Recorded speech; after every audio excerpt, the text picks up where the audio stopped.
Song is an incredibly important part of history, of human history, certainly obviously of musical history.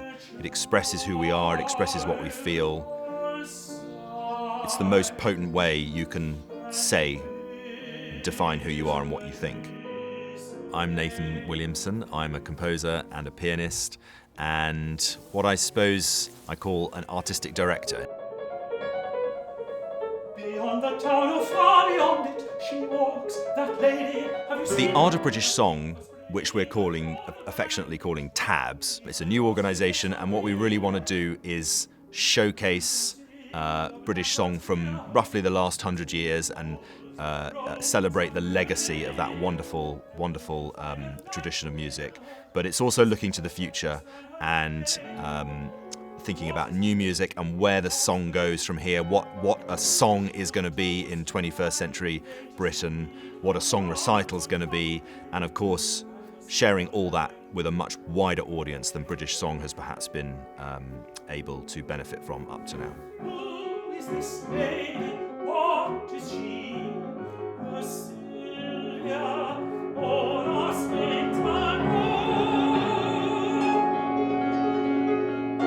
Singing, for me, was where music started.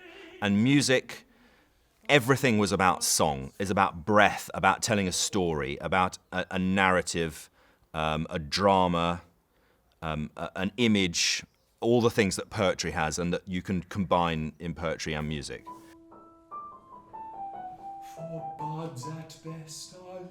Every composer since the beginning of time always loves to write for voice and piano. Many composers are pianists and everybody can sing. And we all love poetry.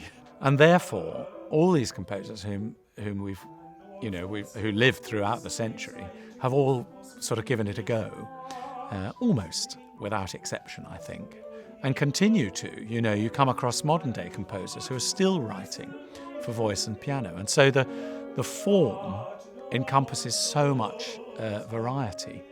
As a composer, I've always wanted to write songs. As a pianist, I've always wanted to work with singers. And this project somehow brings all that together. The real catalyst to this whole project was the wonderful vision by Som Recordings and their fabulous producer, Siva Oak. And she proposed to James and I that we produce and record 3 CDs of British music. Let's have a beer tonight in the bar or the submerged town where the drinks are all self-serve.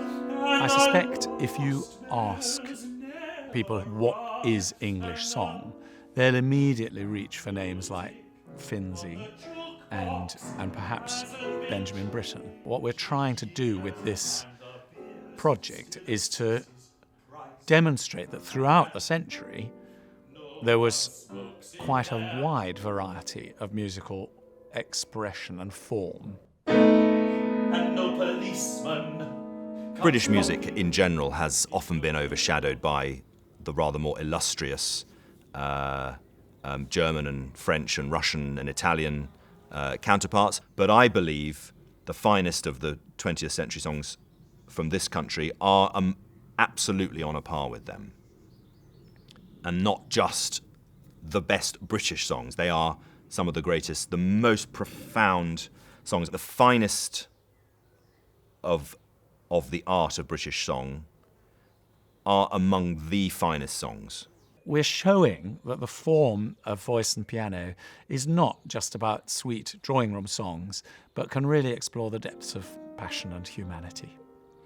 Shift the shade toward the nettles, and the nettles set it free. There are these 2 elements, protecting the legacy of British song as it exists up to now, but also going forward into the future, which is, incredibly exciting, diverse, multicultural, varied, unpredictable.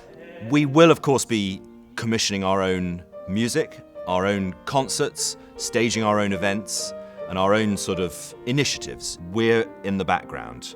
We let people express their songs, express the way they see song going forward and what they want it to be.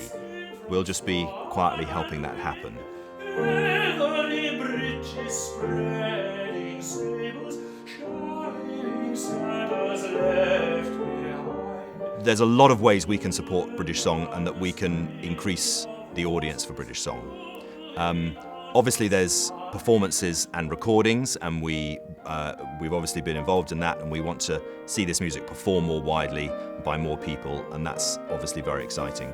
We want to support writing and seminars and discussion about British song, debate, discovering new repertoire, whether it's by an established composer whose songs, for whatever reason, have been sort of left behind, or indeed a composer who's been sidelined and forgotten from a previous time.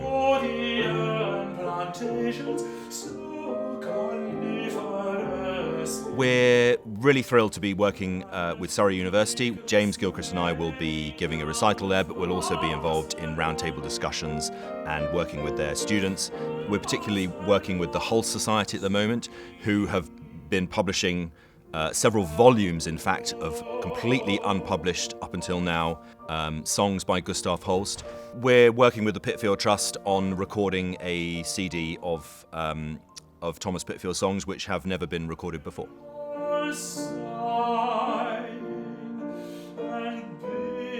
So the 3 CDs we've made so far were funded in 2 ways. One is through grant-making trusts who support British music in general, or indeed sometimes a specific composer who they want to see promoted.